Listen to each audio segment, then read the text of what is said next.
सेवा research foundation में आप लोगों का स्वागत है। आज हम बात करेंगे होम्योपैथी की ही मेडिसिन और थोड़ा सा हम समझेंगे कि एक टॉक्सिक केमिकल या फिर आप कहें तो नेचुरली जो टॉक्सिक होते हैं उनसे बनती है मेडिसिन। और मैं बात कर रहा हूँ अमोनिया ग्रुप्स की कुछ मेडिसिनों की। यहाँ पे मैं एक मेडिसिन को इंडिकेट करूँगा और थोड़ा सा हम समझेंगे कि एक पेशेंट जब आपके पास आता है और उसके कॉम्प्लिकेशन 3-4 चीज़ों में रहता है। वही पेशेंट आपके डायबिटीज़ के हैं, वही आपके अस्थमा या फिर आपके ब्रोंकाइटिस के हैं, वही यूरिक एसिड के हैं, वही किडनी स्टोन के हैं। जब इतनी सारी कॉम्प्लिकेशन एक पेशेंट में आपको दिखे तो हमको यूँ समझना चाहिए कि इनकी जो सबसे पहली बात है कि इनके गट लीकी या फिर वो भी प्रॉब्लम है। दूसरी बात है कि इनको सबसे पहले हमको इनको लिस्टेड करना चाहिए कि ये पेशेंट हमारा कौन से माइज़म में आता है। तो फिर हम माइज़मेटिक मेडिसिन के बाद हम अमोनिया के अगर ग्रुप में से कुछ मेडिसिनों को अगर सेलेक्ट करते हैं तो हमको फिर अलग अलग मेडिसिनें जो 22-25 मेडिसिन बन सकती है। आपकी यूरिक एसिड की अलग बन सकती है, आपकी किडनी स्टोन की अलग बन सकती है, डायबिटीज़ की अलग बन सकती है, अस्थमा की या फिर ब्रोंकाइटिस की अलग बन सकती है, या फिर आपको उनको डिप्रेशन की भी अलग बन सकती है।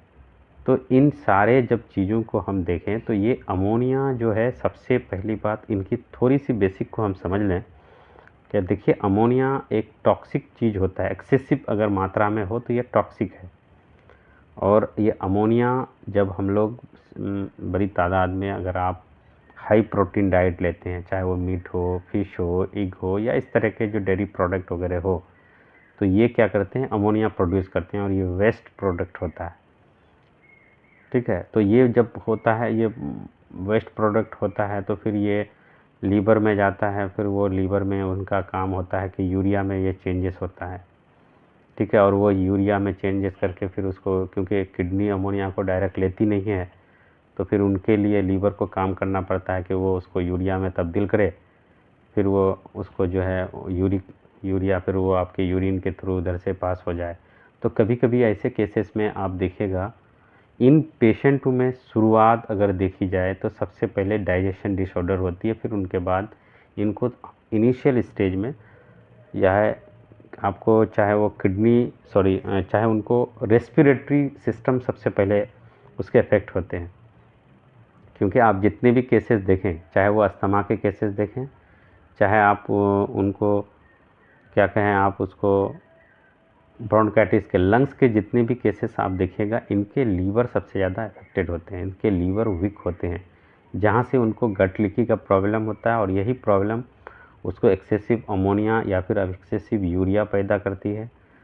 ठीक है, तो इन केसों में आप अगर देखें तो सबसे कॉमन चीज़ है कि एक मेडिसिन है अमोनिया फॉस्फोरिक या फिर अमोनिया फोस या फिर अमोनिया फॉस्फोरिकम, अलग अलग नामों से जानी जाती है। मैंने इस मेडिसिन के क्लिनिकल प्रैक्टिस में पाया कि सिंगल मेडिसिन आपके बहुत सारे सिम्टम को कवर कर सकती है, क्योंकि ये एक अमोनिया फॉस्फेट के अलावा इसमें एसिड फोस भी होता है। तो जब दो बड़ी मेडिसिनों की कंबाइनेशन हो,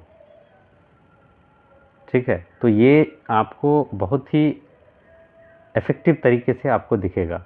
हाँ, अब इनकी पोटेंसी की जहाँ बात है तो हम थोड़ा सा इनके बेसिक चीज़ को समझ लेते हैं कि किन सिम्टम के आधार पे इस मेडिसिन को आप दे सकते हैं। हमने आपको शुरू में ही कहा कि एक पेशेंट आपको दिखे कि पहले उसको लंग्स के केसेस हो, वो आपके ब्रोंकाइटिस भी हो सकता है, अस्थमा भी हो सकता है। दूसरा, उनको गाउट्स का भी प्रॉब्लम हो सकता है, आर्थराइटिस का भी प्रॉब्लम हो सकता है, यूरिक एसिड का भी प्रॉब्लम हो सकता है। तीसरा, उनको डायबिटीज़ भी हो सकता है। फिर उसको चौथा किडनी स्टोन भी हो सकता है। पांचवा, उनको जो है ना, मतलब ब्रेन की भी शिकायत हो सकती है। अब ब्रेन की शिकायत में क्या, जब पेशेंट जब इतनी बीमारियों से घिरा होगा तो ऑटोमेटिक है कि उसको ब्रेन की भी शिकायत हो सकती है। उसको इंसोमिया हो सकती है, उनको भूलने की आदत हो सकती है। ठीक है, तो इस तरह की जब कॉम्प्लिकेशनें हो सकती है तो आप अमोनिया फॉस्फोरिक एसिड या फिर अमोनिया फोस या अमोनिया फॉस्फोरिकम, एक ही मेडिसिन का नाम है, आप इस मेडिसिन को चूज़ कर सकते हैं। ठीक है। तो हमने इनको देखा कि अगर किसी का जहाँ पे अगर नोट्स बन जाए, ऐसे केसेस में नोट्स बन जाए, बस इतने सिम्टम आपको दिखे, इनके सबसे इंडिकेशन आपको दिखेगा लंग्स का, यूरिन का। अब यूरिन में किसी किसी को एक्सेसिव यूरिन हो, अब उस यूरिन में अगर आप देखें तो उसमें स्मेल आ रहा हो, जहाँ पे लोग यूरिक नाइट्रिक एसिड की तरफ, सॉरी एसिड बेंजोइक की तरफ जाते हैं। ठीक है। आप इनकी सिम्टम थोड़ा सा आपको दिखेगी कि इनको ठंडे से परेशानी होती है, इनको रेस्ट हुआ, गर्म हुआ, इनसे आराम होता है। तो कभी कभी आपको इसको रस्टॉक्स भी दिखेगा, आपको डलका मारा दिखेगा। ठीक है। तो ये कुछ कुछ अलग अलग इनके सिम्टम देखेंगे। ठीक है। लेकिन ये बहुत सारी ऐसी टेंडेंसी है जो उसको ख़त्म करती है।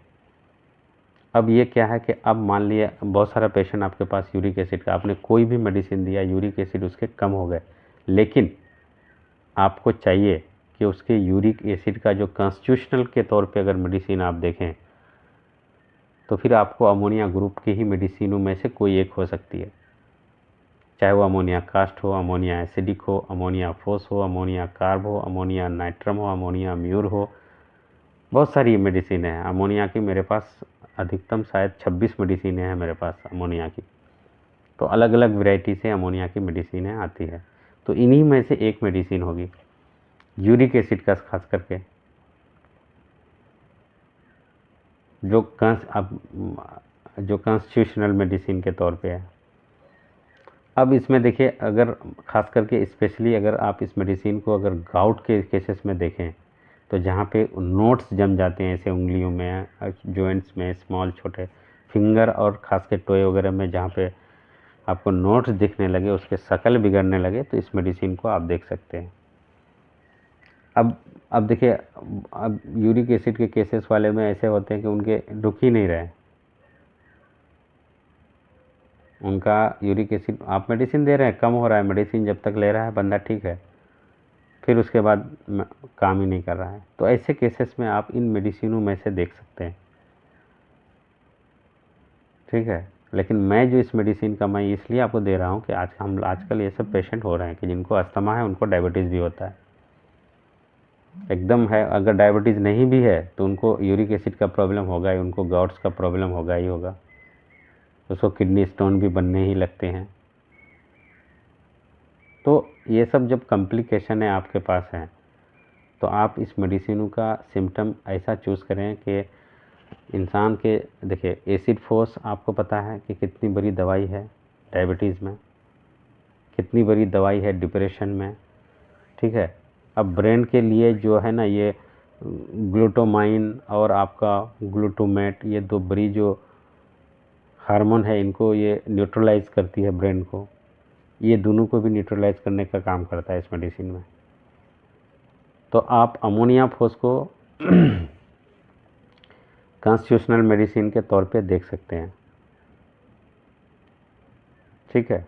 तो अब इनमें दो चीज़ आप पहले कर लें, इसमें रेस्पिरेटरी सिस्टम आना चाहिए पहले केसेस, दूसरा यूरिन का प्रॉब्लम, चाहे वो यूरिक एसिड का हो, ठीक है, या फिर किडनी स्टोन का हो, या फिर उसमें पेन वगैरह जो भी हो, ये दो। तीसरा इनमें आपको दिखना चाहिए कि इनको डाइजेशन डिसऑर्डर हो। ऑटोमेटिक है कि ये सब जब होगा तो ये डाइजेशन डिसऑर्डर होगा।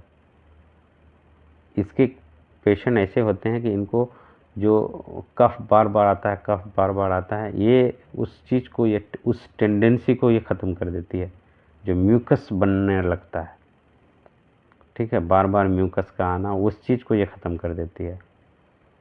तो आप कोशिश करें कि मेडिसिनों को, जब इतने कॉम्प्लिकेशन के साथ पेशेंट आए, तो आप इस मेडिसिन को ज़रूर देखें। अब लेने की पोटेंसी क्या है कि मैंने इसको बहुत सारे केसेस में हमने इसको ज़्यादातर 6 और 200 के बीच में रखते हैं हम इन पोटेंसी को। जब डेली अगर देना होता है तो 630 के बीच में देते हैं। ठीक है। आप पेशेंट को देखें, हमारे मुताबिक आप मेडिसिन का कभी भी पोटेंसी का सिलेक्शन मत करें। आप पोटेंसी को, पेशेंट को देखें, स्टेटस देखें पेशेंट का, क्या चीज़ इसको ये है। अगर मान लीजिए सिर्फ डायबिटीज़ है ना, इसको गाउट्स वगैरह बन रहा है, तो आप लोअर पोटेंसी की तरफ जा सकते हैं। ठीक है, मेंटल इश्यूज़ आ रहा है, कहीं कहीं पे आपको दिख रहा है, कफ का इश्यूज़ है, आपको म्यूकस का इश्यूज़ है, लंग्स का इश्यूज़ है, तो ऐसे आप थोड़ा सा मिडिल पोटेंसी में आप इसको रख सकते हैं। ब्रेन के केसेस ज़्यादा आपको दिख रहे हैं इसमें, ठीक है, तो फिर आप हायर पोटेंसी 200 की तरफ या फिर 200 के ऊपर की तरफ भी जा सकते हैं, ठीक है। तो पोटेंसी का सिलेक्शन हमेशा डॉक्टर के देख रेख में ही करना चाहिए, या फिर आप खुद से मत करें, आप जो नज़दीकी हैं उनसे मिलें, या फिर आप एज ए डॉक्टर अगर आप देखें तो फिर पेशेंट का कंडीशन को देखें आप, ठीक है, क्योंकि ये टॉक्सिक है। तो आप इन चीज़ों को जब आप देखिएगा तो फिर आपको बेनिफिट बेटर मिलेगा इसमें। तो ये था आज का मेडिसिन अमोनिया फोस के बारे में, और अमोनिया ग्रुप की कुछ मेडिसिनों को हम सिस्टमेटिक रखेंगे आने वाले वीडियोज़ में। थैंक यू, धन्यवाद।